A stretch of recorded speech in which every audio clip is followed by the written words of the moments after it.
Bienvenue dans l'Audacieusement Connecté, l'émission qui vous invite à vivre une connexion inattendue entre deux personnalités du monde. Elles abordent leur parcours, leurs rêves et participent à mettre en lumière de nouvelles perspectives pour l'égalité. Bienvenue, donc merci aux Lumidacieuses Arlande Jorger Haroukoun et Élise Thibault-Gondré d'être parmi nous aujourd'hui, d'avoir accepté d'être Lumidacieusement Connectées.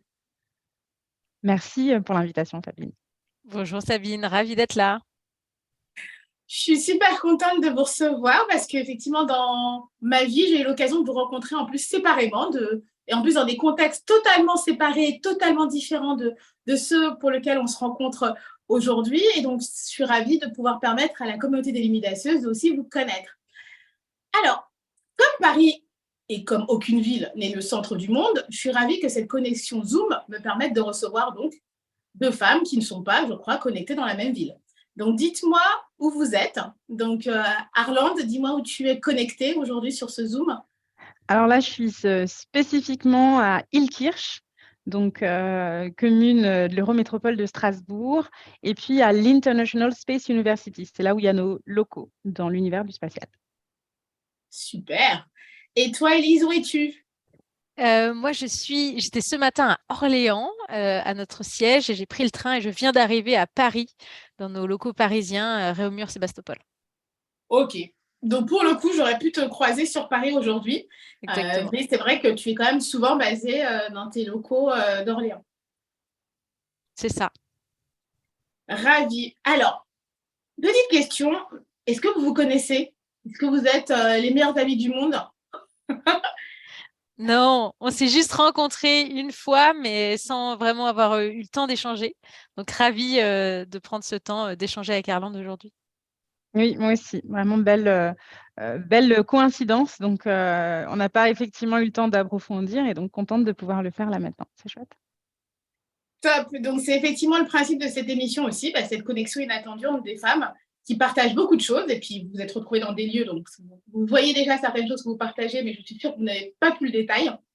Et donc, je suis ravie de jouer à cette connexion plus poussée et puis vous faire découvrir un autre réseau. Alors, on va commencer. Allez, par toi, Arlande. Arlande, raconte-nous ton parcours parce que moi, je vois juste à un moment, j'allume la télé, je te vois à la télé, je te vois dans des déplacements du président Macron en Afrique et je me dis, mais c'est Arlande avec qui je parlais il y a 2 ans. Mais comment Arlande se retrouve là ? Donc moi, j'ai raté un bout aussi de ton expansion. Je savais qu'il y avait des projets, il y avait plein d'initiatives et un engagement fort de ta part à faire bouger les lignes et bouger les choses autant en Afrique qu'en France.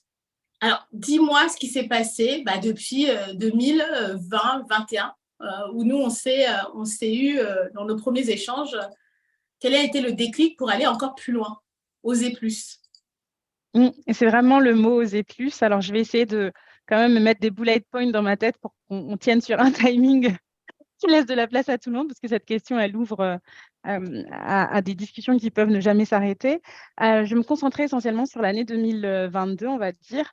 Alors, effectivement, je pense qu'au moment où on a échangé ensemble, on était beaucoup sur la question de la EdTech, donc tout ce qui est formation, etc. Et rapidement après ça, moi, je suis revenue à mes sujets de cœur qui étaient quand même là, mais pas encore assez dessinés, qui sont en lien avec tout ce qui est enjeux climatiques, biodiversité, justice climatique, mais du coup, créer des ponts entre les territoires, donc les pays du continent africain, l'Europe et la France. Et donc, j'ai monté EvoSmart, qui est une start-up qui accompagne les entreprises de l'aménagement des territoires sur ces enjeux de préservation, de canopée, de patrimoine végétal urbain, donc lutte contre les îlots de chaleur. Et en fait, c'est là que tout commence. C'est avec ce programme-là, avec cette start-up, soutenue par différents programmes d'entreprises ou de territoires, donc Femmes entrepreneuses by Orange, on est toutes les deux avec Élise, le programme de la région Grand Est qui s'appelle ELSOS en Grand Est. Donc, tous ces programmes qui ont servi déjà à tuer mon syndrome de l'imposteur et puis à m'encourager dans la dynamique que je prenais moi sur cet entrepreneuriat-là. Et puis, à un moment donné, dans cette volonté de créer de faire de la technologie qui soit inclusive, donc répondre aux enjeux climatiques, mais pas que d'un point de vue européen, on s'est intéressé à la technologie spatiale parce qu'on pouvait le faire de manière je dirais pas classique ou conventionnelle, mais de manière plus simple en disant, OK, on va travailler avec des capteurs d'humidité de sol, d'acidité, enfin bref, toutes sortes de capteurs. Et du coup, c'est eux qui vont nous donner les informations dont on a besoin pour accompagner les programmes de reboisement et leur donner une durabilité. Et puis, il y a cette question, ce positionnement qui se dit, mais si on veut vraiment que cette technologie-là, elle puisse aussi répondre aux enjeux grands continents, ou même Amérique latine, etc., ou d'autres zones émergentes du globe, on ne va pas pouvoir le faire avec une techno qui a besoin de support de réseaux de communication qui ne sont pas encore là. Déjà, même sur le continent, même en Europe ou en Occident, l'IoT n'est pas performante partout, alors encore moins si on décide d'aller sur le continent africain, par exemple. Donc, c'est là que le spatial nous a intéressés parce que finalement, la technologie spatiale, la capacité à avoir des informations d'imagerie, d'observation de la Terre, on en a tous les jours. Alors, pas tous les jours de la même qualité, mais en tout cas, les satellites font le tour de la planète tous les jours et récoltent de la donnée, et partout dans le monde. Donc, ça, c'était le point qui nous intéresse. Et c'est là que l'expansion, quand tu parles de déplacement présidentiel, se fait, c'est parce que, en parallèle avec ça, on a travaillé avec un incubateur de politique publique qui s'appelle Je m'engage pour l'Afrique. Donc, leur point, c'est d'identifier des nouveaux visages sur des enjeux et des problématiques clés et du continent, mais du monde entier, et de les faire ressortir au plus haut niveau de plaidoyer. Et donc, le premier déplacement s'est fait sur un appel. J'ai quelqu'un qui m'appelle un jour de juillet et qui me dit votre startup a été identifiée pour faire un déplacement avec le président de la République parce qu'il s'en va au Cameroun faire une rencontre entre jeunesse camerounaise et jeunesse française. Et quand on reçoit un appel comme ça, moi, je pense que je déposais une de mes filles à un anniversaire, et donc j'écoute le truc et je dis, mais on n'est pas en avril, hein, on ne fait pas ce genre de blague au mois de juillet, donc je ne sais pas qui vous êtes, ça ne va juste pas être possible. Il dit, mais non, je ne plaisante pas du tout. Il décline son identité, je travaille avec l'Institut français et l'ambassade de France au Cameroun. Enfin bon. Et donc je m'assois, je dis, mais c'est pas possible, mais comment ça se fait? Et puis bon, derrière, le chemin se fait, je me dis, ah ok, donc on a été identifié parce que cet incubateur a remonté nos noms, il y avait une liste de noms et puis on a été sélectionnés parmi les gens. Donc là, ça nous permet, au-delà de la visibilité et de l'expérience incroyable, c'est de dire nos sujets, ce qu'on fait, on est légitime en tout cas dans ce qu'on fait, au point où l'Élysée nous trouve assez intéressant pour faire des recommandations au président de la République. On fait un certain nombre de recommandations, je pense 3. Et sur les 3, donc il y en a une forte sur laquelle le président s'engage tout de suite. C'est on lui dit, voilà, on est en juillet. En décembre, il va y avoir, c'était début novembre. En novembre, il va y avoir la COP27. Et vous êtes président et vous avez le pouvoir de porter des messages forts, et en tout cas de convaincre vos confrères pour prendre des décisions ambitieuses. Nous, on est les gens du terrain, on n'a pas ce pouvoir-là. Par contre, les réalités du terrain, on les a devant le nez assez bien qu'on pourra vous les remonter et que vous puissiez être notre porte-voix et inversement. On lui dit donc, emmenez-nous à la COP27. Et là, il nous regarde, il fait, je vous emmène à la COP27. C'est un moment comme ça Puis on se dit, bon, on va voir ça. Et puis effectivement, le président, alors il ne nous a pas tous emmenés, il a sélectionné, je pense, 2 personnes. Et donc, j'ai fait partie des 2 personnes retenues pour accompagner le président à la COP27. Donc, deuxième moment fort, c'est des expériences, je pense, inédites, et je pense que je ne les aurais pas vécues sans mon engagement entrepreneurial. C'est-à-dire qu'en tant que salarié dans une boîte, même si j'ai cet engagement-là, soit il est associatif, mais en tant qu'intrapreneur, je pense que je ne les aurais pas vécus. C'est quelqu'un d'autre qui l'aurait fait à ma place. À la fin de la journée, quand je reviens de tout ça, il y a plusieurs messages que je garde pour moi-même et que je partage. C'est quoi ton driver et pourquoi tu le fais? Et ensuite, au-delà du président et d'échanger avec lui, il y a toute une équipe autour de lui, de ministres, de négociateurs, etc. Ce sont aussi des personnes intéressantes avec lesquelles on peut continuer après l'action et surtout veiller à ce que les engagements qui ont été pris, du moins à notre humble niveau, puissent avancer un jour après l'autre, même si c'est un chemin du combattant et un effort de persévérance tous les jours. J'espère avoir pas été trop longue dans ce parcours-là. À côté de ça, on développe nos activités, puisque on est quand même d'abord et avant tout une entreprise, et on est de plus en plus convaincus d'avoir fait le bon choix, d'avoir une techno inclusive et de targeter comme ça aussi fortement la francophonie, mais l'Afrique et l'Europe, pas juste les pays occidentaux. Voilà. C'est juste magnifique de t'entendre. Et en plus, tu fais une belle passerelle pour Élise. Et puis, de toute façon, le but, c'est d'échanger toutes les 3. Donc, on reviendra dessus, mais je pense que la passerelle, Élise, tu la vois bien, c'est ce moment où on se dit c'est quoi ton objectif, c'est quoi ta target et comment tu peux aller plus loin. Et toi, si on veut écouter aussi ton histoire et ton parcours, moi, j'ai la chance avec l'association Les Luminaceuses que tu connais, d'avoir été un jour contactée par ton entreprise pour nous proposer d'être accompagnée sur nos projets. Et pareil, je me suis dit, mais qui est cette entreprise? Qui se cache derrière? Qu'est-ce qui se passe? Et tout ça m'emmène aujourd'hui face à toi. Et j'ai trouvé ton histoire dingue parce que à la base, tu n'étais pas du tout dans ce secteur-là. Et c'est le fameux déclic du voyage qui change tout. Donc, est-ce que tu peux nous parler de ce voyage qui a tout changé dans ta vie et qui t'emmène aujourd'hui à être face à nous pour parler de tes... Avec grand plaisir. Merci Sabine et merci Arlande. C'était extrêmement passionnant. Et effectivement, comme tu le disais Sabine, moi historiquement j'étais dans la finance, donc rien à voir avec le monde associatif. Et très rapidement, je me suis posé la question du sens au travail. J'avais beau aimer mon métier, le côté challengeant, le fait que j'apprenais énormément. Je me suis dit, mais finalement, dans le cadre de la finance, à quoi je sers? Et quel est mon impact sur la société? Quel est mon impact sur l'environnement? Et j'ai pas réussi à répondre à ces questions-là dans le cadre de mon travail. Donc j'ai décidé finalement de tout quitter et de partir à l'autre bout du monde. Je suis partie au Népal faire de la réinsertion sociale d'enfants des rues à Katmandou. Donc rien à voir avec ce que je faisais historiquement. Et c'était en 2015, donc c'est l'année assez charnière pour le Népal, parce que c'est une année où il y a eu un terrible séisme. Et donc, suite à ce séisme-là, j'ai été rapatriée après avoir transformé ma mission volontaire en mission humanitaire. Et j'ai appris plusieurs choses. La première, c'est que je me suis dit, oui, il y a plein de choses à faire à l'international. Et je pense, Arlande, tu seras la première à dire, effectivement, il y a plein de choses à faire à l'international. Mais en fait, pour avoir de l'impact positif, on n'a pas besoin de partir aussi loin. Il y a aussi plein de belles choses à faire en France. Et aussi, quand l'association, historiquement, m'avait dit, mais Elise, comment vous pouvez nous aider? Qu'est-ce que vous savez faire dans la vie? J'avais répondu, j'ai le BAFA. Et je leur avais pas du tout dit, j'ai un master en finance, je peux lever des fonds, etc.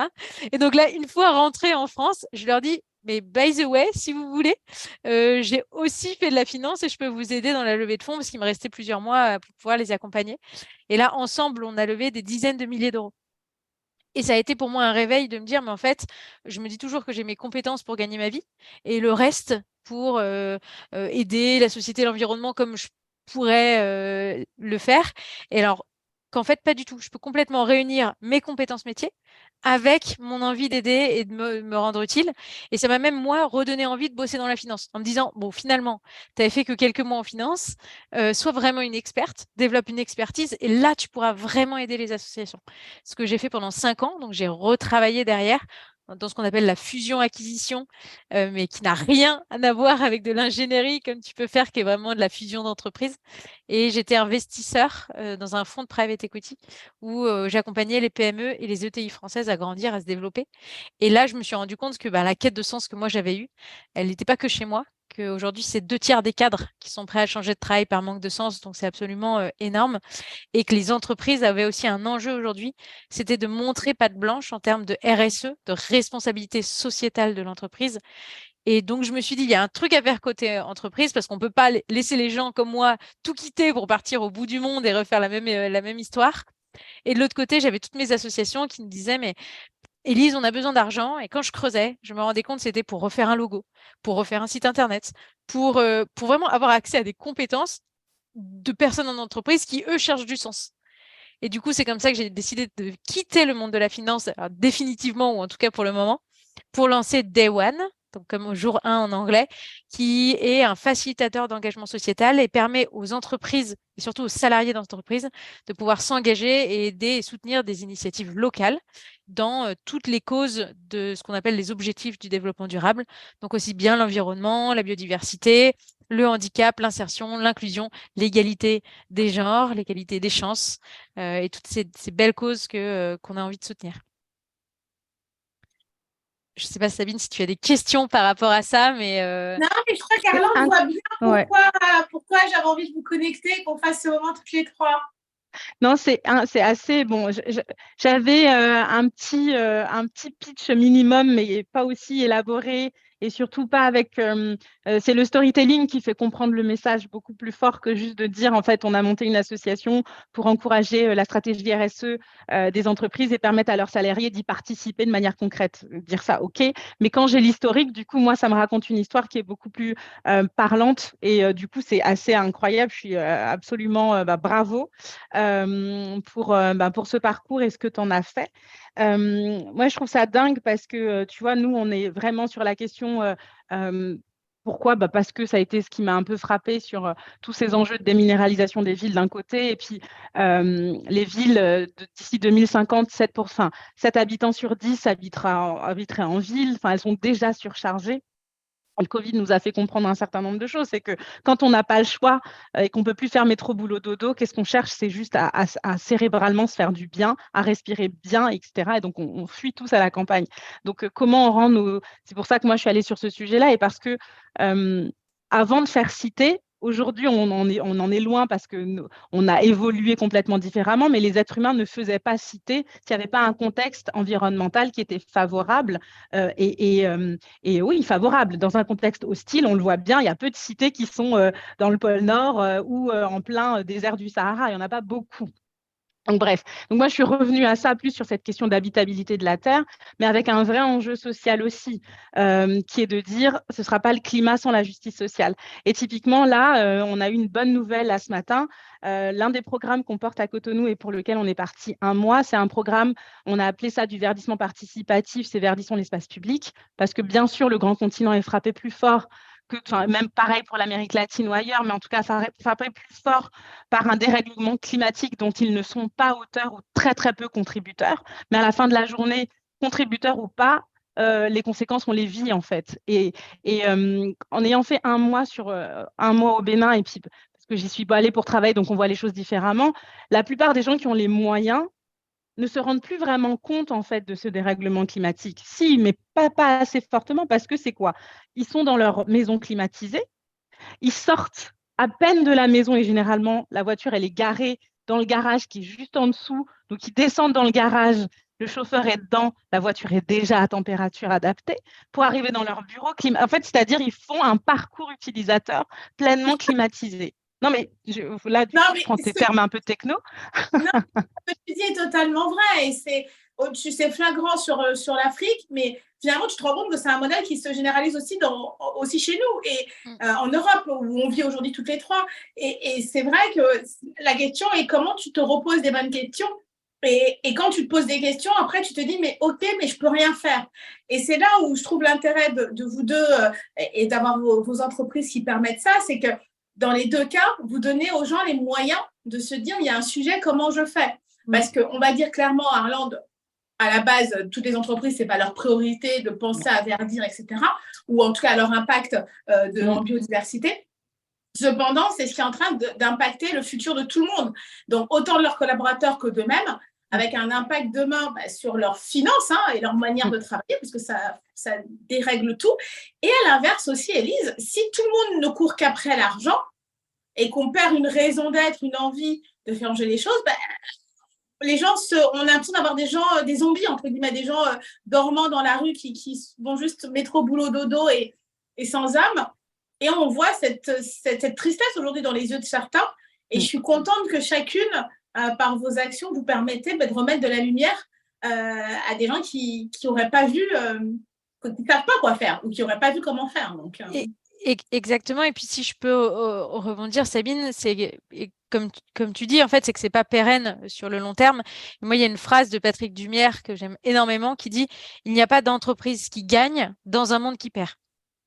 Et donc, en fait, effectivement, on peut se dire, ah là, mais c'est juste mon salarié ou c'est juste… Non, en fait, c'est pas juste parce que même si on dit, bah, moi, ce qui m'intéresse, c'est le chiffre d'affaires et mes clients, mais comment avoir des clients heureux si les salariés et notre force vive, en fait, elle-même n'est pas heureuse.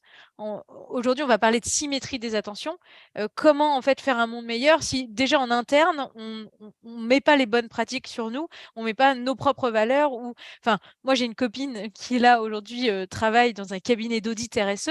Donc, l'audit sur tout ce qui est responsabilité sociétale de l'entreprise et le bien-être collaborateur fait partie intégrante de ça. Et elle est en burn-out.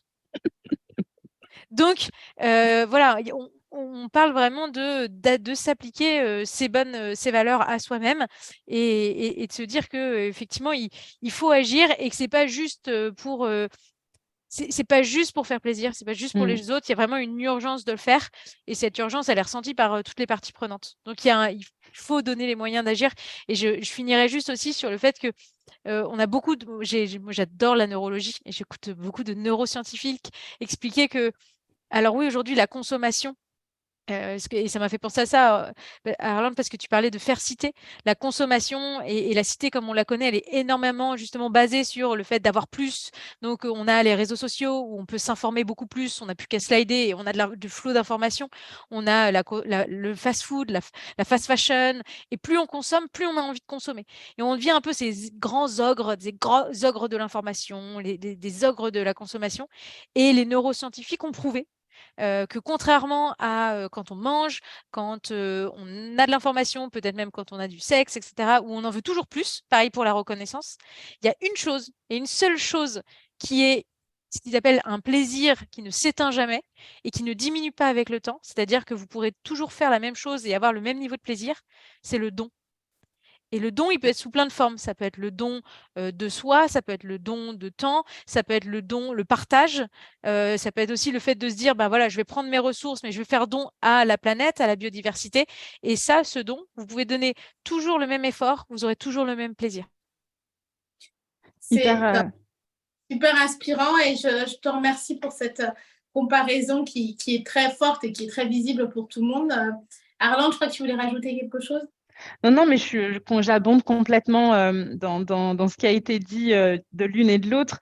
Moi, j'avais juste un point sur ces questions d'engagement et notamment quand on vient sur cette. Enfin, et c'est vrai aussi en France finalement, hein, quand on va on parle de nos quartiers, zones d'éducation prioritaire ou QPV, quartiers prioritaires de la ville, qu'on peut aussi appeler quartier positif de la ville, parce que moi j'en viens, hein, les gens déterminés qui lâchent rien, la plupart d'entre eux, alors je dis pas tous, mais ils viennent de ces zones où tu es broyé. Enfin, j'ai fait tous les milieux des fils d'ambassadeurs. Enfin bon, toujours est-il que si on reprend les parallèles où on nous parle d'enjeux qui sont effectivement les enjeux de fin du monde à opposer ou en tout cas à mettre en face des enjeux de fin de mois, il y a besoin que dans et ça je l'ai vu encore plus vrai, il y a besoin que dans nos engagements, il y ait cette possibilité d'accompagner les gens et à monter en compétences et à gagner leur vie en fait. Et on peut ne pas opposer tout ça. Enfin, c'est vraiment notre enjeu chez Osmart et dans le programme qu'on a fait à Cotonou sur le verdissement. C'est pas juste pour faire joli parce qu'on ne sait pas quoi faire et qu'on se dit tiens, c'est quand même plus joli d'avoir quelques arbres. Ah attends, on va perdre quand même 2 degrés, c'est pas inutile. Et c'est vrai, quand je vous ai parlé ce parcours utilisateur 100% climatisé, à côté de ça, quand tu es dans la voiture climatisée, tu vois la vendeuse de tomates ou de trucs qui elle est en plein cagnard, elle n'est pas dans un parcours, tu la vois au bout de sa vie avec ça. Enfin, donc tu sais par la fenêtre que d'autres sont en train de galérer pendant que toi tu réchauffes l'air ambiant d'ailleurs au passage vite fait et que il faut pouvoir faire en sorte, comme tu dis, qu'il n'y ait pas d'asymétrie, mais le plus possible. Pas que toi, tu continues à t'engraisser ad vitam aeternam toujours plus, pendant que eux ils se paupérisent, en fait, parce qu'à un moment donné, c'est là qu'elle vient la lutte des classes. Et donc, on a un programme qui vise à monter les gens en compétences et à les insérer dans les métiers de l'environnement. Parce que les villes attractives de demain sont les villes où il fera bon vivre. Des villes où il ne fera pas 45 degrés à l'ombre. C'est juste pas ça que les gens, là où les gens iront investir leur argent. Ils investiront dans des zones, et je pense qu'on se comprend bien, où justement il fait frais, où tu peux côtoyer la nature juste à côté de chez toi. Et il faut ces gens qui connaissent, qui savent entretenir, qui savent accompagner. Et c'est cette génération-là qu'on veut former. Donc voilà, c'est vraiment associer les deux univers. Je te rejoins à 100% et c'est marrant. J'ai souri quand tu as parlé d'une ville où il fait bon vivre. C'est que nous, notre mission chez Day One, parce qu'on est une entreprise à mission, Oui. on a décidé de se créer en tant qu'entreprise à mission et pas association. Et c'est justement de rendre accessible l'engagement solidaire pour créer un monde durable et où il fait bon vivre. Parce qu'en fait, c'est ça, c'est la transformation des personnes pour créer le monde de demain. On ne s'attend pas à se dire, je vais faire une mission et je vais sauver le monde. Non. Par contre, la mission, je vais avoir un impact et moi, profondément, elle va me changer. Et je me mets en mouvement, je me mets en marche pour le monde que j'ai envie de créer demain. Tout à fait. On se rejoint. Vraiment, que vous faites très bien toutes les deux, c'est cette notion d'embarquer les gens dans un mouvement et que je trouve l'humidacieux, hein, puisque c'est ça, c'est ensemble, s'unir pour être l'humidacieuse. Hein. On n'y arrivera pas tout seul et c'est vraiment ce que vous incarnez par vos actions. Et je veux arriver sur un peu parce qu'on est rentré beaucoup sur vos entreprises et tout, mais Arlande, à la base, tu n'étais pas du tout une femme de la tech.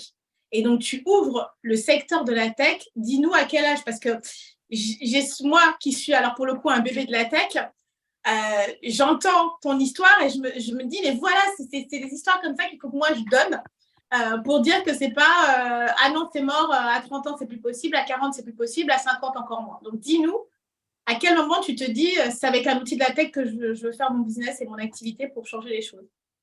Alors, je vais te répondre jamais. Je me suis jamais dit que c'est avec un outil de la tech que je vais disrupter l'histoire. Moi, je suis partie vraiment, et c'est hyper intéressant parce que si je te dis la suite, tu vas halluciner, moi aussi d'ailleurs. Hein. Je me dis, mais c'est ma vie ou c'est celle de quelqu'un d'autre? Juste expliquez-moi qui joue l'acteur parce que. Mais au départ, c'était vraiment mon why à moi. C'est la question de comment on fait pour que le monde soit vivable demain. À la fin de la journée, j'aime bien, je ne vais pas citer son nom, mais j'aime beaucoup sa manière de penser. Alors, décroissance, je le mettrai en nuance dans le mot parce qu'en fait, la nature elle-même ne décroît jamais, elle change de forme en fait. Ce qui meurt donne la vie à autre chose pour grandir. C'est juste que notre conception de la croissance est venue un peu, bon bref. Mais il disait une chose, du climat, on n'en a rien à cogner, on s'en fout du climat. On s'en fout de tout, de carbone, machin. On n'en a rien à faire. Le plus important, c'est préserver la vie. Et ça, c'est mon driver. C'est la vie qu'il faut préserver. Enfin, c'est la vie. Et une fois qu'on a dit la vie, on pose tout le reste autour et tout ce qui fait sens et tout ce qui fait cohérence autour. Et donc, une fois qu'on a dit ça, c'est ce qui m'a emmené vers la techno, parce qu'à un moment donné, c'était la réponse pour être inclusif, pour agir massivement. Je ne sais plus qui c'est qui me posait la question, et puis on en parlait. Il faut des colibris, mais on est arrivé dans un temps où il faut aussi des baleines et des mammouths, quoi. Parce que juste le colibri, il montre l'engagement qu'il a avec sa mesure, mais les baleines doivent rejoindre le mouvement. C'est massivement qu'on doit faire les choses. Et donc, c'est là que la technologie, elle vient sur la capacité à massifier un impact. Sinon, ce n'est pas la techno pour la techno. Alors là, ce qui est drôle dans l'histoire, c'est que je ne suis effectivement pas un bébé de la tech. Moi, je suis un bébé du développement durable, de l'engagement. J'ai travaillé plus de 10 ans dans la RSE, accompagner les entreprises sur le sujet. Je suis quelqu'un d'assez engagé, donc du coup, je suis plutôt voilà, une meneuse de foule. Toute la partie Internet, informatique, etc., c'est venu assez tard dans mon cursus, même d'enfant. Hein. Je pense qu'au lycée, j'avais à peine un ordi à la maison et je le pianotais à peine. C'est vraiment post-après. Et je suis arrivée dedans, mais à cause de ce projet-là et à cause de l'aspect massification, etc. Et ce qui est drôle, c'est que comme tu l'as dit, on est dans des schémas où quand tu commences quelque part, tu dois y mourir. Et on a c'est-à-dire nos cases qui peuvent te définir en tant que personne valable dans un secteur ou dans un autre. Et je me souviens quand j'ai candidaté sur mon premier incubateur qui m'accompagne et qui a été mon premier associé, enfin bref, j'ai eu d'autres programmes auprès desquels j'ai candidaté et ils me disent « Ah ben non, il faut que vous refassiez tel parcours, machin ». Ça m'embêtait, mais je l'ai fait. Et puis, on arrive en comité, ils appellent ça comité d'engagement, pour rentrer ou pas dans le dit incubateur. Et puis, ils me disent ah, mais votre projet, il est bien, hein, mais sur le volet techno, il est assez ambitieux. Et puis vous n'avez quand même pas du tout un background ingénieur technologique.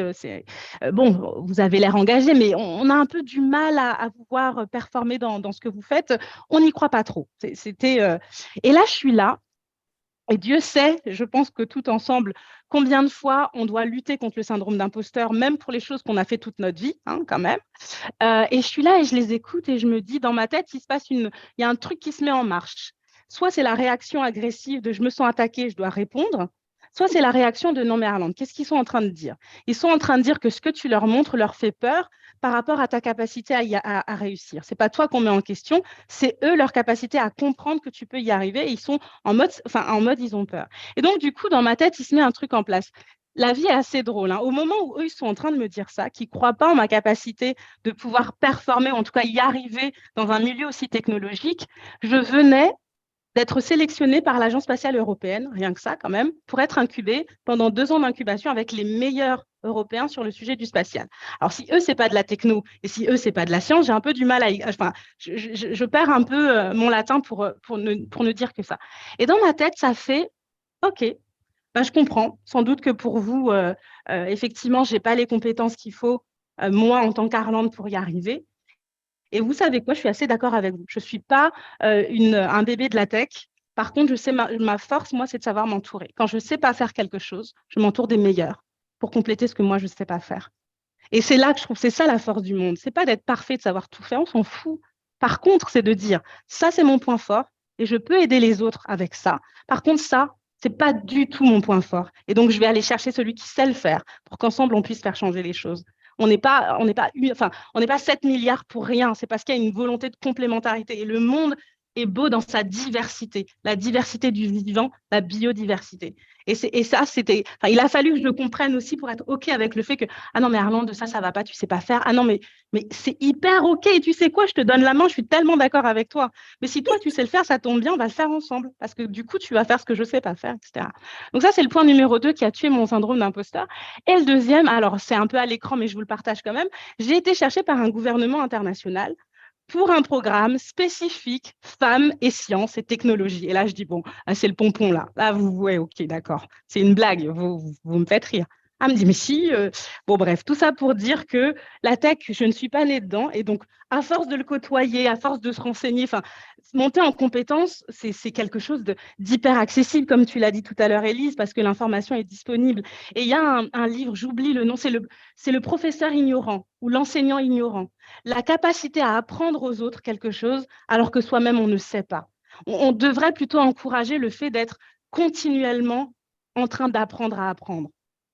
Parce que c'est ce qui nous évite de tomber dans les erreurs, en fait. Dans l'erreur de non, mais moi, je sais. Alors que les choses changent, les choses bougent et qu'il faut tout le temps se mettre à jour, tout le temps être prêt à réformer ce qu'on pensait être juste au départ, etc., etc. Enfin bon, bref, on pourrait en parler longtemps, mais voilà. J'adore parce que c'est vraiment ça ta force. Et depuis qu'on se connaît, c'est vraiment ça que j'ai toujours entendu dans ta voix et dans tes paroles, c'est comment on s'associe, on fait des choses. Et c'est pour ça qu'on s'entend parce qu'on a cette force et cette envie de faire ensemble. Et au final, que le monde en face ne se rende pas compte que c'est ça notre force, bah nous, on continue et on trouvera des personnes qui s'associeront à nous pour faire le job et aller faire le job. Et comme tu le dis bien, OK, la tech, la finance, comme le dit Élise tout à l'heure, on va chercher les personnes qui ont la brique.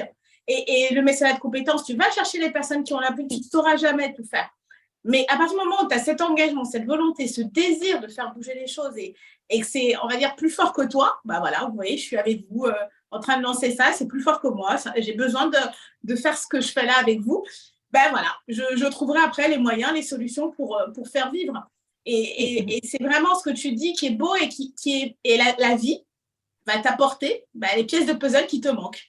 Et il y a plein de pièces qui te sont arrivées comme ça au fil de l'eau, au bon moment. Et c'est ça qui est rigolo, la synchronicité de ces cadeaux et la force de les voir aussi. Parce qu'il y a beaucoup de gens, moi je dis, qui ont plein de cadeaux qui ne les voient pas. Et ça, c'est vraiment un vrai sujet aussi d'être un peu attentif à autant à regarder en dehors de sa voiture, comme tu disais tout à l'heure, et voir que la dame, elle a chaud, que même dans sa propre vie, se dire, mais au fait, j'ai quand même, moi, cette chance d'avoir cette clim et regarder ce que la vie m'a donné. Donc, les autres qui ne l'ont pas, qu'est-ce qu'ils font? Et c'est là où tu inverses aussi et tu vois, toi, tes cadeaux, tu les reconnais et tu vois les gens qui les ont pas, tu vois, ou qui doivent les chercher.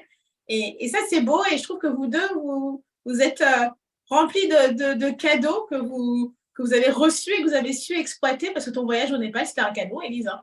Je pense de voir autre chose et de te rendre compte de la force de ton potentiel, de ce que tu pouvais faire. Et je trouve ça juste dingue. Alors, moi, Élise, aujourd'hui, oui, il y a des One, tu es en train d'avancer, tu es en train de grandir. Je te souhaite autant que Arlande plein de succès dans ses projets. Et toi, alors, comment tu as vécu ce changement de vie? Parce que ça a été aussi un changement de vie. Est-ce que tu étais déjà sur Orléans ou finalement ça a été aussi un moyen de bouger? Parce qu'Arlande n'a jamais bougé. Hein. Je crois que l'Alsace, elle, c'est inclus, quoi. Voilà, c'est l'Afrique ou l'Alsace, c'est ça, hein, je pense. Voilà. Mais toi, Élise, je pense que tu as eu le coup de la Parisienne à la Défense. Et donc, quel moment tu as eu aussi l'envie de te rapprocher d'une autre région et d'aller sur Orléans et de voir les choses dans un autre angle, sur un autre angle? C'est une super question. C'était pas du tout prédéterminé. En fait, en même temps que l'idée de Day One était en train d'émerger, j'ai eu un choc personnel, c'est-à-dire qu'on a appris une maladie dégénérescente chez mon père.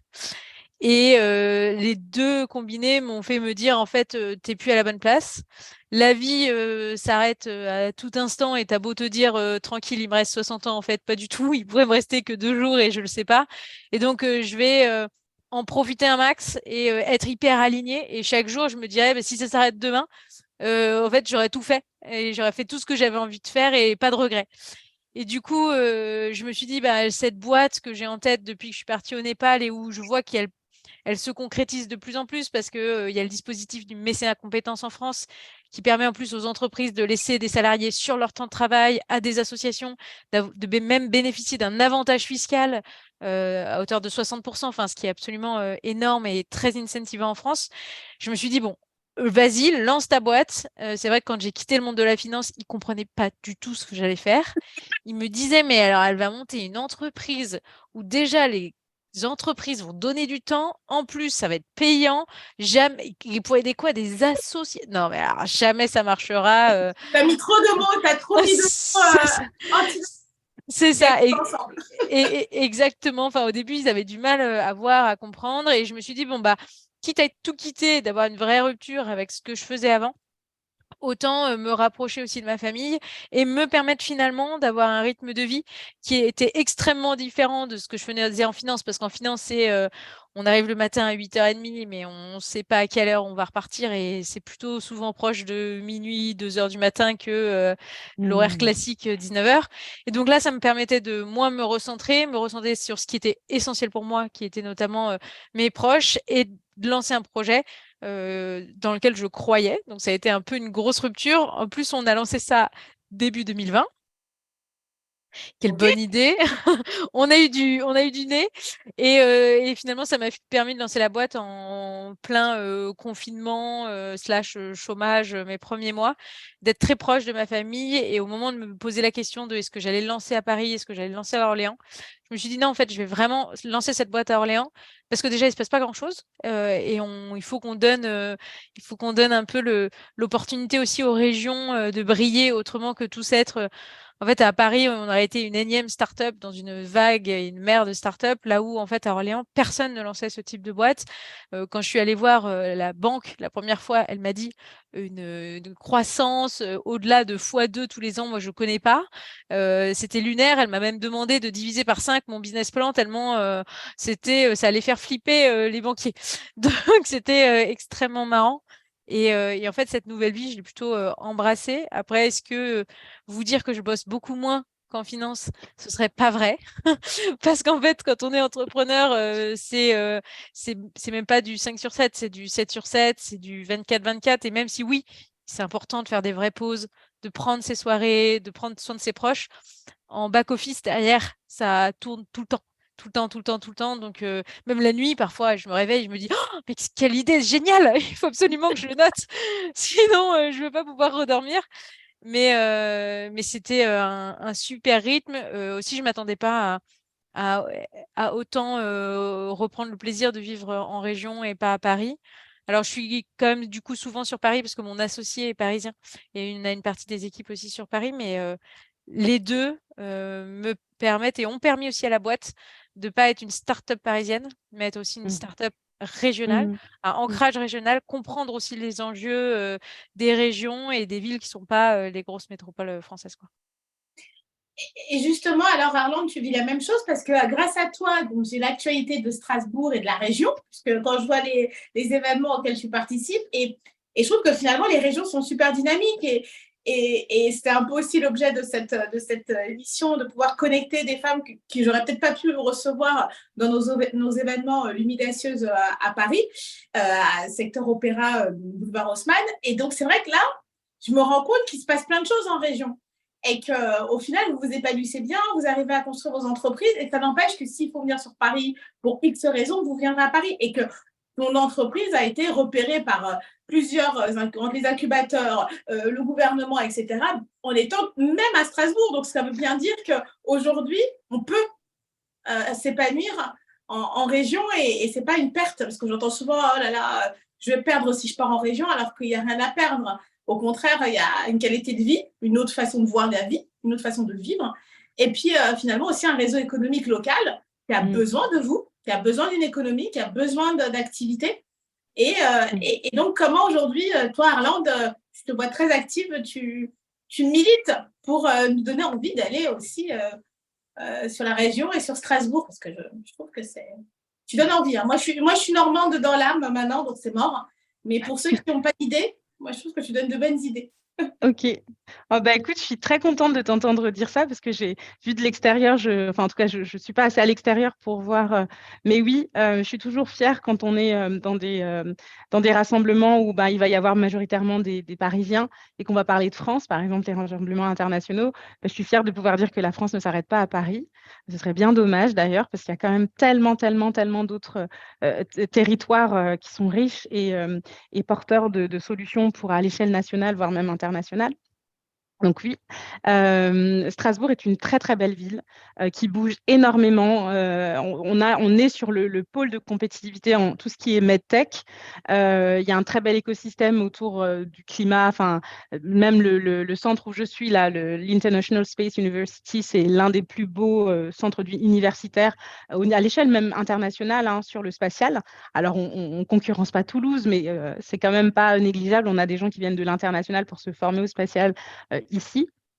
Donc oui, je fais la promotion de l'Alsace de Strasbourg, du Bénin aussi parce que bah, c'est mon métissage. Moi, il y a un élément qui m'a marqué. Enfin, je me suis jamais posé la question parce que je suis pas en Île-de-France ni à Paris pour dire oui, si je vais en région, je vais perdre quoi que ce soit. Mais je me suis jamais posé la question de me dire mais je ferais mieux d'être à Paris, ce sera plus, j'aurais plus de chance en y étant là-bas. Pourquoi? Pour deux faits qui m'ont marqué. C'était, je ne sais plus sur quelle bourse ou quelle subvention pour les startups. Et puis, on me disait que c'est une enveloppe qui est jusqu'à épuisement. Et donc, quand on a des enveloppes régionales comme ça qui sont jusqu'à épuisement, c'est un peu comme ce que tu disais, Élise. Quand tu es dans un ruisseau et que tu es un peu seul dans le ruisseau, bah, il est juste pour toi, même si c'est juste un ruisseau. Rien que ça. Par contre, si tu es dans un océan et que vous êtes juste surpeuplé, bah, même si c'est un océan, il ne reste pas grand-chose pour chacun individuellement. Et en fait, je me suis dit, et c'est ce qu'ils nous expliquaient en disant, bah, vous êtes dans un écosystème d'innovation qui laisse encore pas mal de place, qui fait que cette enveloppe-là, bah, le premier arrivé forcément sera le premier servi, mais il y a de la place, ce qui n'aurait pas été pareil si vous aviez été en région parisienne. Il y a un écosystème en place qui est aussi propice pour accompagner l'innovation parce que il y a de la place autrement que quand on est dans des zones. Après, il ne faut pas bouder Paris. Il y a pas mal d'opportunités aussi là-bas. Mais le TGV étant là, d'ailleurs, un petit message pour nos amis de la SNCF. Moi, je vous invite à revoir un petit peu votre politique de prix quand même parce que on a envie de transport doux. Hein, nous, autour de cette table qui sommes engagés pour une mobilité plus durable. Réfléchissez-y. Si vous voulez nous encourager à nos déplacements nationaux pour qu'ils soient faits en train et en transport doux, encouragez-nous. Hein, voilà, juste vite fait. Les billets pour Vivatech étaient incroyables. Les prix, mais j'ai failli me fâcher parce qu'on voulait emmener des jeunes qui rêvaient d'aller à Vivatech. Donc, on avait des places pour qu'ils rentrent, etc. Et on est allé voir les billets de train quand même, hein, et on a dit, bon, le billet de train, ils sont allés voir, ils ont dit, non, moi, je ne vais pas pouvoir y aller. Merci pour la place, mais ça coûte trop cher, on ne peut pas se déplacer. Vous vous rendez compte? J'arrête. C'est bon, c'est fini. Non, mais On finit en bus. On finit en bus. Non, mais tu lances un vrai sujet, hein, parce que c'est vraiment le sujet de la région. On a envie d'y aller, on veut se déplacer de manière différente et c'est compliqué. Moi, alors là, je rentre sur la partie un peu perso. C'est vrai que nous, ils se sont mis, mes hommes, parce que je suis la seule femme de la maison. Je crois que vous comprenez aussi pourquoi j'ai lancé les Nubilacieuses. J'avais besoin de remettre du féminin et des femmes une égalité, parce que chez moi, je ne suis pas en parité, quoi, je perds. Voilà. Et donc, typiquement, ils aiment beaucoup faire les voyages en vélo. Et c'est vrai que tout de suite, tu es limité parce que bon, ça reste des enfants, ça reste. Voilà. Donc, si tu veux aller très loin, tu vois, le sud de la France en vélo, ça va commencer à être loin de partir de Paris ou de Normandie. Et prendre son train pour aller dans le sud de la France, mais c'est compliqué. Ouais, prendre son vélo, pardon, pour aller dans le sud de la France. Il y a peu de place aussi dans les trains pour les vélos. Et je trouve ça hyper dommage parce qu'on veut encourager tout ça et on se retrouve finalement et puis chacun, maintenant, on a des beaux vélos, on a l'habitude de son vélo. Donc, c'est pas pour arriver dans le sud et relouer des vélos, etc. Donc, il y a quand même un espèce de truc qu'il faut voir, faire bouger. Et j'espère que toutes ces actions et toutes ces mobilisations autour vont commencer à donner envie de changer les choses. Mais merci parce que vous montrez de beaux exemples d'actions lancées en région, qui ont une belle visibilité, parce que Day One, j'aurais jamais imaginé que vous n'étiez pas à Paris. Hein, c'est un moment, en tapant, je dis, mais le siège, et là, je commence à dire, mais c'est quoi l'adresse parisienne? Et je la cherche, que je me rends compte que, mais en fait, non, c'est pas Paris le centre. C'est pas Paris le centre du monde, c'est chez Day One, le centre n'est pas à Paris. Donc, c'est génial, et merci, mesdames, d'avoir ces initiatives. On va finir avec, je ne sais pas s'il y a autre chose que vous vouliez rajouter chacune, ou que vous avez envie d'évoquer, qui n'a pas été dit, ou un message hyper important, engagé, que vous vouliez lancer? Peut-être de ne pas se faire trop de nœuds au cerveau. Moi, avant de quitter mon travail dans la finance, on se dit toujours oh là là, mais je quitte quand même quelque chose que j'ai construit pendant plusieurs années, forcément. Et on se dit souvent oh là là, mais si je le quitte, je pourrais pas y retourner. Peut-être que c'est vrai, peut-être que c'est pas vrai, parce qu'en plus, tout le monde peine à recruter. Donc, en fait, si ça se passait bien et que vous partez faire une expérience et que vous avez envie à revenir, la probabilité que les gens ouvrent les bras en vous disant ouais, chouette, reviens, elle est énorme. Et en plus, souvent, si vous vous posez la question de le quitter, vous n'aurez jamais envie d'y retourner. C'est tout simplement. Et après ça, moi, le jour où je me suis dit, je vais quitter mon CDI dans la finance, mais j'avais l'impression que j'allais tomber dans une espèce de trou infini. Mais vraiment, j'avais cette peur du vide, en fait. Et le jour où j'ai posé madame, qui a été signée, et que je suis partie, j'ai eu juste l'impression de me dire, ah, en fait, c'était une marche de trottoir. Et donc, cette espèce de trou immense où je pense que j'ai pas dormi pendant une semaine avant, je suis arrivée, je tremblais, etc. Et je suis ressortie aussi légère qu'un nuage en me disant, mais c'était que ça, mais je le refais 6 fois tous les jours, quoi. Et donc, ne vous faites pas trop de nœuds au cerveau, vraiment, foncez. En fait, la vie est plus simple qu'on l'imagine. Vous parliez de cadeaux que la vie va vous faire. En fait, les cadeaux, si vous vous mettez en action, vous allez vous provoquer vos propres cadeaux, vos propres rencontres, et bien sûr, vous saurez les prendre quand vous allez les voir. Et ne pas avoir trop peur. L'entrepreneuriat ou même n'importe quel projet, j'avais lu ça dans un livre, c'est un peu comme sauter d'un avion et de construire le parachute en vol. Ah, c'est joli. J'aime C'est un, beaucoup. c'est un peu ça, parce qu'on ne sait pas où on va atterrir et comment ça va atterrir. Et 90% des startups crashent sur les 3 premières années.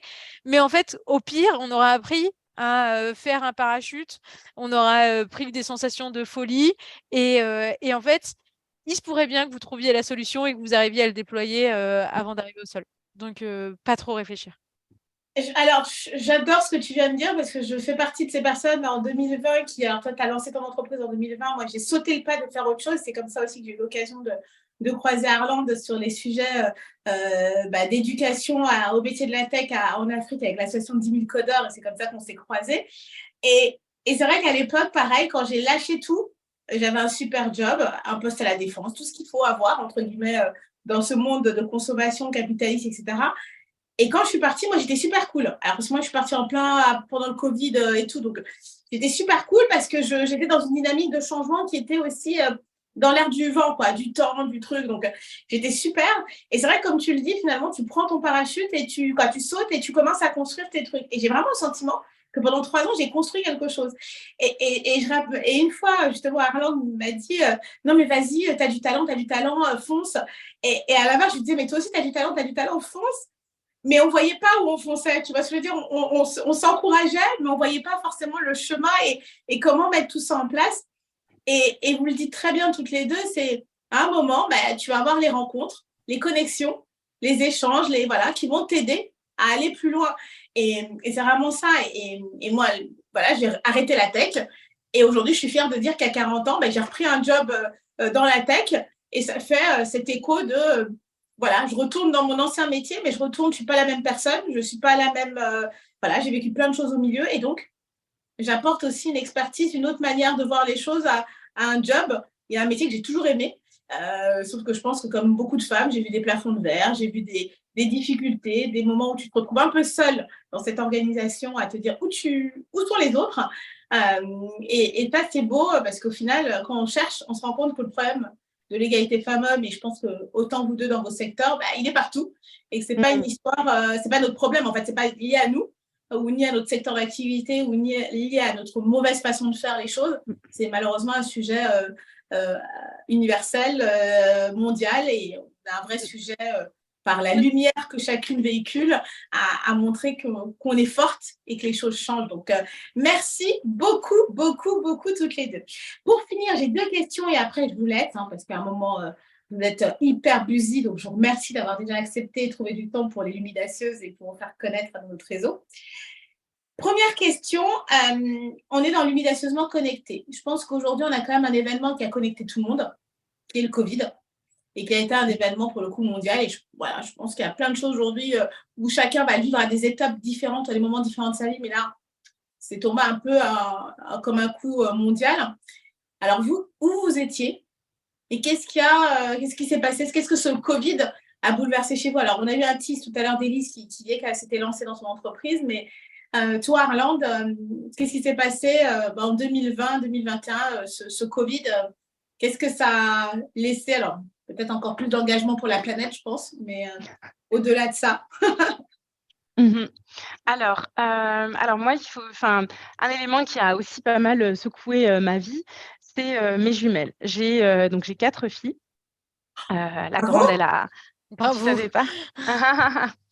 Non, La grande... Là, t'as gagné 50 points d'un coup, là. Non, ok, c'est un Mario Kart ou j'en sais rien. Ouais, et donc la grande a 7 et demi, la numéro 2 en a 6, elle vient d'en avoir 6, et puis bébé numéro 3, bébé surprise, venu accompagner. Donc les jumelles sont nées en 2019. D'ailleurs, une naissance absolument, c'est quand des fois j'ai des coups de mou dans ma vie en mode mais est-ce que je vais y arriver? Mais ça, je sais pas trop. Je me rappelle de leur naissance et je me dis oh non, c'est bon, ça va le faire, c'est bon. On a réussi à sortir de ce truc-là, donc là, je vois pas, à la limite, je suis pas la vie, c'est pas moi qui crée les situations absolument machin, je suis pas... Par contre, elle va s'en charger parce qu'elle l'a déjà fait un peu plus tôt, donc voilà. Et donc, je suis maman de jumelles en 2019 et j'ai la chance d'avoir ma maman qui est venue passer au moins 6 mois, voire plus avec nous. Et ça, c'est vraiment une bénédiction. Juste encore un dernier message. Cette histoire d'avoir des parents de jumeaux laissés pour compte, c'est de la non-assistance à personne en danger. Je vous passe le message si quelqu'un m'entend. Quand vous avez des parents de jumeaux autour de vous, il faut aller les voir. Il faut leur dire sortez de chez vous, là, je m'occupe de vos bébés pendant 2 heures, juste marcher. Voilà, rappelez-vous que la vie, c'est autre chose que ça parce qu'on peut littéralement devenir fou. Donc moi, j'étais contente, ma mère était là. Ça me permettait de temps en temps de prendre le souffle et d'aimer encore plus mes filles. Donc, elles sont géniales toutes les 4. Et donc, on est en 2010, en 2020. Dès que j'ai pu, fin de mon congé maternité, j'ai voulu me lancer un peu folle quand même, partir tout de suite dans la partie entrepreneuriat, mais pas encore très clairement ce que je voulais faire. Et donc, je suis dans ce parcours où j'essaye de voir sur quel axe je vais aller. Donc, le Covid vient un peu dans cette période où je suis en pleine réflexion je sais que c'est un axe environnemental, en tout cas en lien avec mes sujets impact, mais exactement précisément quoi, je ne savais pas. Et puis effectivement, le Covid vient et je découvre un système d'arrosage que maintenant on connaît relativement bien, qui sont les Oya, les jarres d'arrosage en terre cuite. Et c'est là que vient aussi ma question d'accompagner le reboisement des villes, mais avec cette question de sobriété en ressources en eau, etc., etc., etc. Donc ça part de l'artisanat pour arriver à la tech aujourd'hui. Donc voilà un petit peu mon année 2020. C'est juste dingue. Et alors, heureuse maman de 4 filles, luminacieuse, je l'espère. Et je le sais, parce qu'avec une maman comme toi, ça peut que driver tout ça. Donc, c'est juste top.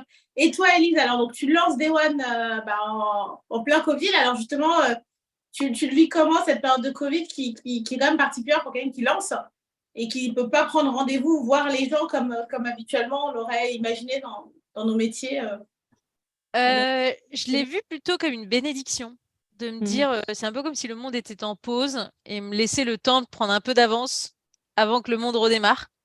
Donc moi, le Covid, je ne l'ai pas trop vu passer. On a beaucoup travaillé et surtout, on a lancé des premières preuves de concept. Et rien que notre première preuve de concept, c'était de se dire, est-ce que les gens ont envie et besoin de s'engager dans des assos? Et du coup, on avait fait un premier site que j'avais jamais fait de site, donc tout pété, vraiment horrible, que j'ai fait en une semaine, la larme à l'œil, en me disant c'est extrêmement dur. Et du coup, on sort ce site internet-là et on marque en gros, avez-vous envie de vous engager pour une association? Si oui, contactez-nous, on vous trouve une association, une mission en fonction de qui vous êtes. Et là, on a eu, je pense, 80, 100 demandes en quelques jours. Et on était, mais je sais même pas comment ils nous ont trouvés, on n'était pas référencés, on a dû mettre un post sur LinkedIn, enfin. Et sauf qu'à l'époque, on n'avait que 3 associations partenaires. Autant aujourd'hui, on en a 700, les placer, c'est pas un problème. Mais là, on s'est dit, oula, en sur-mesure, ça va être du sur-mesure, mais en fonction de ce qui est disponible. Je pense que les associations qu'on a accompagnées à cette époque-là, elles n'ont jamais été si heureuses de voir des vagues de volontaires entières les retrouver. Et là, pour moi, ça a été vraiment la preuve de me dire, ouais, en fait, ça a marché, ça me plaît. Et on va pouvoir le relancer dès que ça ouvre et dès que ça a réouvert, on a immatriculé la boîte, lancé la boîte. Donc pour moi, c'était un peu cette période hors du temps où j'ai énormément travaillé et en même temps, j'étais confinée avec ma famille. Et donc, je faisais ce que j'avais pas eu le temps de faire quand j'étais en finance, donc être proche de mes proches et lancer ma boîte. Donc, Bah oui, tu as pu te rapprocher de ton père. C'est top, c'est juste top. Merci. Et la dernière question, parce que quand même, à un moment, vous êtes invité donc dans l'humidacieusement connectée. Donc, l'humidacieuse est un mot que j'ai gentiment inventé en 2020. Donc, voilà comment moi, je m'amusais en juin 2020 à chercher un nom pour cette association de lumineuse et audacieuse. Et vous, à quoi ça vous fait penser, l'humidacieuse comme mot, si aujourd'hui, on vous demandait voilà, l'humidacieuse. Voilà, qu'est-ce que c'est pour vous? C'est une très, très bonne question. En tout cas, bravo pour la créativité derrière ce nom, Sabine. Bravo. Forcément, tu l'as dit, lumineuse et audacieuse, mais j'ai aussi ingénieuse qui me vient comme ça. C'est très féminin, mais je suis de plus en plus convaincue que pour accompagner et encourager ce leadership féminin, il y a besoin d'hommes et de femmes aussi, hein, mais qui soient alignés avec eux-mêmes. En fait, je trouve que tu as dit un mot qui me parle assez, c'est cette asymétrie, en fait, qui nous oblige comment dire, à pousser plus fort la partie leadership et présence des femmes parce qu'on est dans une asymétrie. Pour arriver à un équilibre, quand les choses sont asymétriques, il faut pousser plus fort un côté pour arriver de nouveau à quelque chose d'équilibré. Donc, moi, ce que ça me fait penser, c'est vrai que c'est très féminin, mais ce que j'ai à la tête, c'est comment on fait pour avoir des hommes plus équilibrés. Que pour le coup, ça, c'est un sujet dont on ne va pas parler aujourd'hui, mais j'en vois énormément. Manque de confiance en eux-mêmes, manque de plein de choses qui font que par réponse, ils vont écraser pour être sûrs de ne pas être confrontés dans le manque qu'ils ont, eux. Et c'est vrai pour les femmes aussi, hein. Mais toujours est-il que voilà ce que j'entends derrière l'humidacieuse. Comment on accompagne aussi voilà, une société où les hommes participent à cette symétrie entre les genres. Bah oui, c'est ça, c'est ensemble, c'est bien ça, c'est ensemble pour être l'humidacieuse et le ensemble, c'est ensemble, quoi. Donc, c'est intégrer les hommes et c'est vrai qu'on a des hommes qui sont là pour pousser et des hommes aussi qui sentent qu'ils ont une place différente à prendre. Et aussi, on parle beaucoup, on avait reçu Lucille Pétavin sur le coût de la virilité. Si c'est un sujet qui t'intéresse, tu peux regarder le livre. Et justement, elle disait qu'aujourd'hui, on encourage aussi une virilité masculine tellement exacerbée, tellement forte, que finalement, c'est aussi cette place qu'ils prennent parce qu'ils n'ont pas le choix de prendre cette place. On leur demande de la prendre et ils sont obligés. Et si un homme fait différemment, on va dire, mais non, mais t'es pas un mec, fais comme ça. Et c'est aussi ça qu'il faut déconstruire, c'est les laisser être eux-mêmes. Et eux-mêmes, c'est vraiment eux-mêmes, et pas être la version stéréotypée, cliché, forcée de l'homme qui prend toute la place et qui ne laisse rien d'autre aux autres, quoi. Donc c'est un travail commun, mais qui se fera justement ensemble. Et merci, j'aime beaucoup ingénieuse et puis la synchronicité, ou en tout cas rétablir une synchronicité ou un équilibre entre les gens et les uns et les autres. Élise. Alors moi, beaucoup plus terre à terre, quand tu m'as dit tout de suite à quoi ça te fait penser, j'ai une image en tête. Et moi, quand j'entends le mot lumidacieuse, je vois vraiment cette route un peu sombre et cette espèce de lampadaire avec une lumière qui descend un peu à l'ancienne où on apporte une lumière à l'intérieur. Et qui brille et qui éclaire et qui petit à petit en fait à elle seule éclaire tout le chemin. C'est à ça que ça me fait penser. J'ai plutôt une image en tête de me dire est-ce que c'est pas le début d'un truc un peu vivant, d'un feu qui éclaire le chemin. C'est à ça que ça me fait penser. C'est top, j'aime beaucoup et c'est vrai que moi je dis toujours que c'est compliqué de s'épanouir dans le noir, hein. Je ne sais pas comment on peut faire quand on voit rien et le moment où on voit vraiment rien, on n'est pas bien et il y a plein de lumières autour qui peuvent nous aider à voir et donc c'est une des phrases que moi je me suis un peu mise en mantra, soyez aussi lumineux qu'un phare pour faire rayonner l'inclusion. Donc voilà, c'est un phare, ça va donner cette lumière et puis ça va aider les autres à la trouver et à se dire allez, c'est par là. Et avec toutes ces lumières, on crée des étincelles, des feux d'artifice. Et je crois que c'est un peu mon plus beau cadeau que vous me faites. C'est quand on se retrouve comme ça et qu'on voit que la complétude de chacune, ça fait un feu d'artifice et ça fait quelque chose de magnifique. Et le fameux puzzle des pièces de chacune fait qu'on change le monde avec toutes ces pièces. Donc, vraiment, merci. Je vous souhaite plein de bonheur et plein de beaux projets. Et puis, merci encore d'avoir accepté d'être lumidacieusement connectés. Et donc, au plaisir peut-être de vous voir en vrai, toutes les deux dans un événement Les Lumidaceuses et que notre communauté vous voit aussi en vrai et peut-être même sur Strasbourg ou sur Orléans parce que c'est aussi ça mon sujet, hein, c'est que pour le moment on est très présente sur Paris, mais j'ai envie justement en faisant des liens et des passerelles avec vous pour montrer qu'il n'y a pas que tout à Paris et qu'il se passe plein de choses et qu'on doit trouver des moyens, si ce n'est que par Zoom au moins, de se connecter et de vous connaître. Merci Sabine, c'était un super moment. Merci beaucoup. Merci beaucoup Élise, merci Sabine. Et puis à bientôt. À très bientôt. À bientôt.